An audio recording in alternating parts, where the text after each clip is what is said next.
Have any questions as it pertains to that? All right. I'm going to kind of kick this one back over to the gentlemen since y'all said girls versus boys here. And I'm going to go to Lee on this one.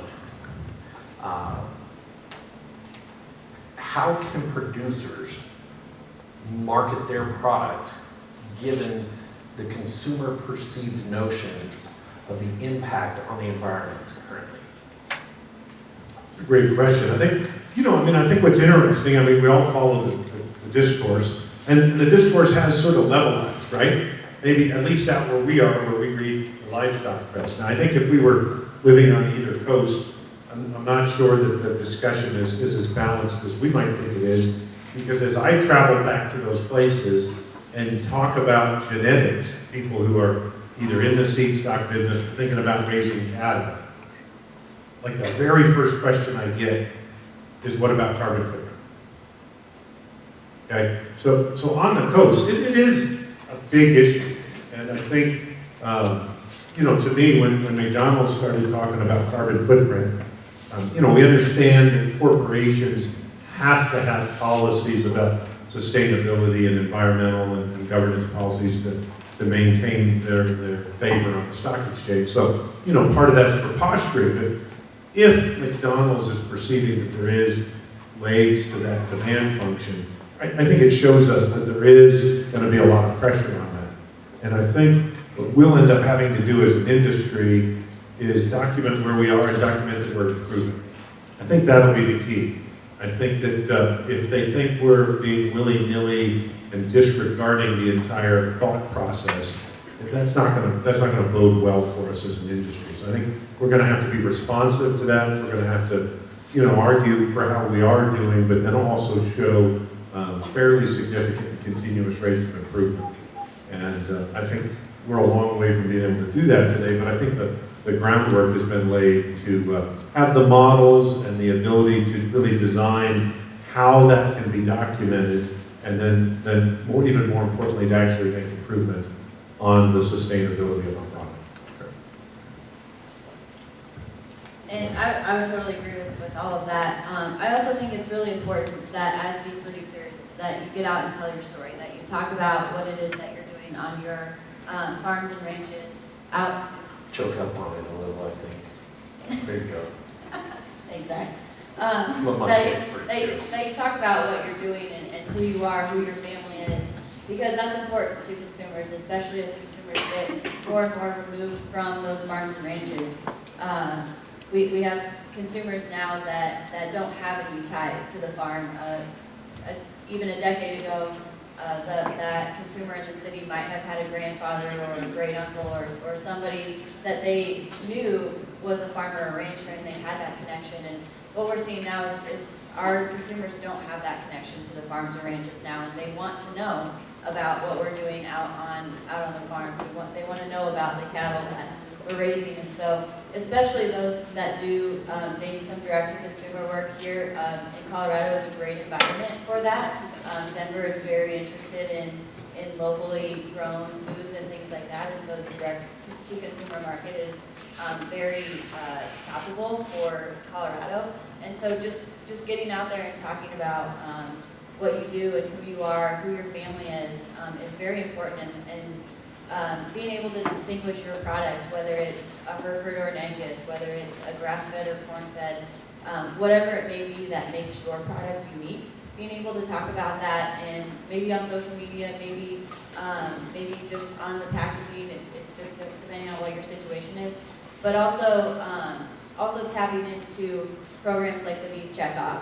Not everybody can do Facebook as good as some of these millennials and Gen X's or Gen Z's in the room. The Gen X's definitely can't do Facebook. Watch it. He's a boomer. I'm a Gen X. But tapping into resources like the Beef Checkoff, that the resources we pay as beef producers to do that job for us is also very important in making sure that our products get marketed to their highest and best price. This is a topic that was extremely important when we went to buy Five Rivers. So we have an equity portion of our investment and a debt portion of our investment. On the equity side, we have public pensions as the primary investors, in addition to some European pensions. As the investment manager, I had to solidify or testify that what we were doing in Five Rivers was socially responsible. When we went to bank, most of the European banks are the largest ag lenders in the world. And so that's where you generally go to get financing for these deals of these sizes. It was one thing to pass credit, that was easy, because we had cash. What was hard was convincing people in the Netherlands that U.S. cattle feeding is sustainable. And we had a large Dutch bank that wouldn't do business because they didn't believe that U.S. cattle feeding was a sustainable business. And that is an impact that affects everybody in the room, assuming we all have interest in livestock production. We have been impacted and affected by a UN study that was clearly misguided. And everybody will read the UN study, but they won't read the revised UN study. And so it requires all of us as producers of livestock, as the panelists suggested, to tell our story. It's extremely important. We have to invite people into our farms, our ranches, our facilities that are not from here. I didn't grow up in this business, and most of my friends are on the coasts. And every day I get a new article about how I'm ruining the planet. And so I've gotten tired of it. And so today, in fact, we spoke with NCBA. I said, look, I need a paragraph. Give me a paragraph to give to my friends, and then give me the 15 links that are important, that have been written by academics and smart people, etc. And so we have to, as a group, continue to tell the other side of the story, the truth, which is that we are more or less carbon neutral when you start looking at what we do. And it's a responsibility that all of us have if we are going to walk down the path of being in agriculture in the United States. It's extremely important. In fact, one other thing, I know you're ready to talk. We believe it's such an important responsibility that at Five Rivers we now have a social media site. And most of the guys in the office are my age and significantly older. And so they didn't understand the reason we had to do that. We don't have a brand. We produce a commodity. We sell most of our commodity to a company that barely has a brand. And so why did we need to be on social media to tell the story?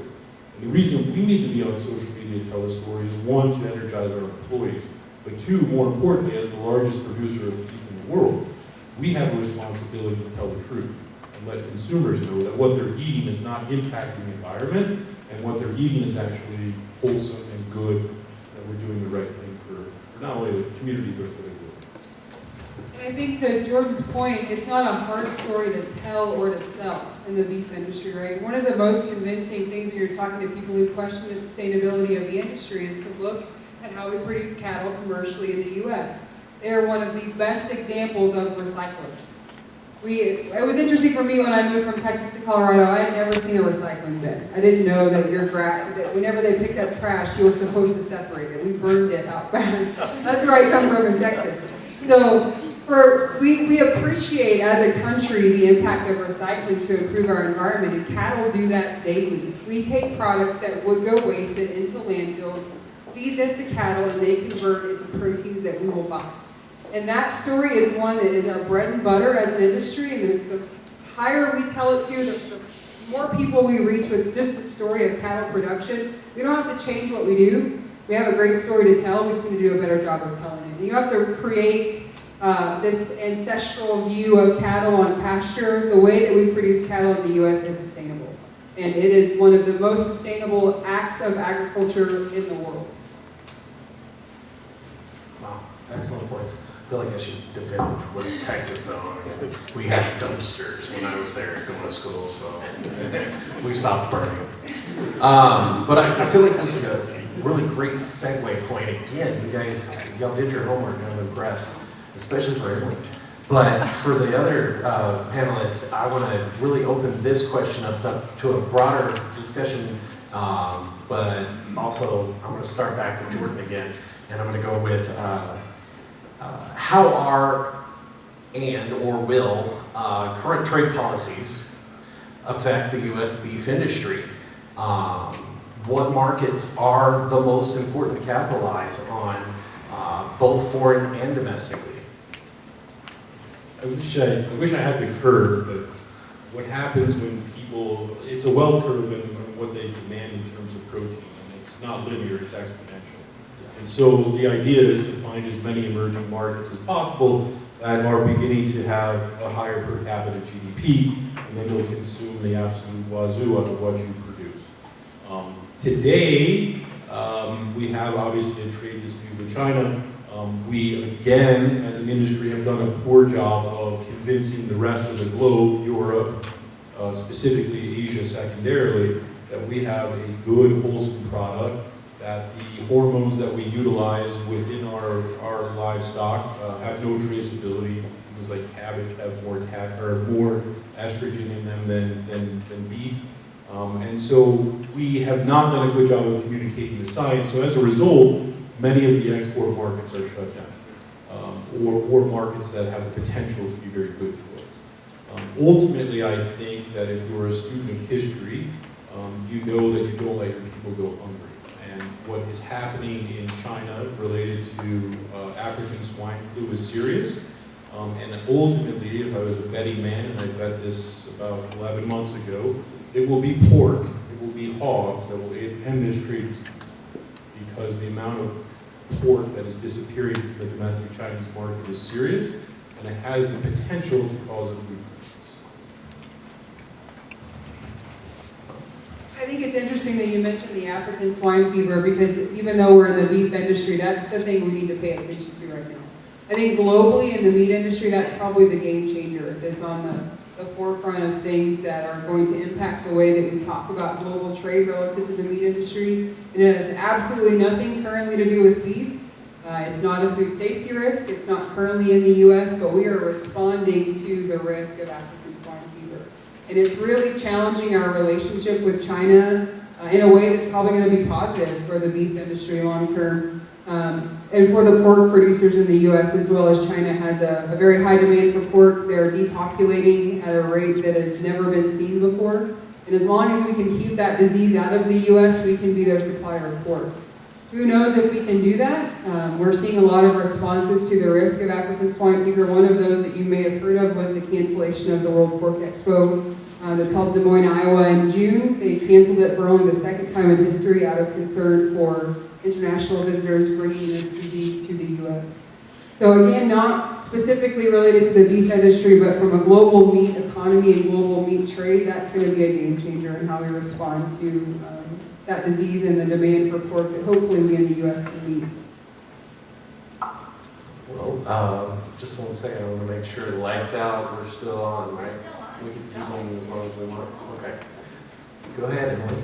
I'm going to brag on Emily for just 1 second while we talk about the market and reaching that foreign market. I don't know if any of you followed last couple of years' events, but we've reached a big market in Japan. And the reason I'm going to brag on Emily is Emily's dad is the Undersecretary of the USDA, Secretary Greg Ibaugh. And he was actually there to help him cut the first steak, I believe? Or how was that? I'll let you kind of give the details. I like the old guy, but you know him better. My dad, previously before being at USDA, he was the Director of Agriculture in Nebraska for 11 years. And one of his big projects was the reopening of the Japan market. I don't know how many of you are old enough to remember the cow that killed Christmas. I'm just barely old enough to remember the cow that killed Christmas, but Still one of my favorite stories every year. Night before Christmas, Nightmare, and Cow that Killed Christmas. Emily gets to retell it regular. But anyway, that was the beginning of my dad's career at the Department of Agriculture in Nebraska, and it was his goal before he left, which he didn't know at the time, when it would be to reopen the Japan market. And he was actually able to be with the governor and some other people in Nebraska when they loaded the first container to go to Japan the day that that market reopened. And so that was very important to him. He did that right before, it was in the summertime before he left in October to go to USDA. But that was very, very exciting for him. That wasn't actually what I was gonna say, even though Japan is a Sorry. very important market. And all markets, are important, the emerging markets are definitely important, but one market that's often forgotten, it's not quite as glamorous to talk about as Japan or China, or the African swine fever for that matter, but is the one that, is very important to the beef industry in the way that we get rid of the cuts that we don't eat. So the things you don't see in the meat counter, they're not the ribeyes, they're not the sirloins, they're not the roasts, but the tongues, the sweetbreads, livers, the things like that, we actually do export a very high percentage of those things, and it's a very valuable market to the beef industry. And a lot of those things go, they also go to China, Japan, but they also go to South America. We trade those lower cuts for higher cuts and things like that, or hamburger or anything else that we need to supplement the beef market here in America. And so that's one market we don't often talk about. It's not quite as sexy as the other markets, but getting rid of those lower value cuts is very important to the beef industry. That's an excellent point. And I think that's one of the things that we as producers sometimes forget is that Americans are spoiled. They don't want to eat liver or, a fried heart pita pocket, Let's talk about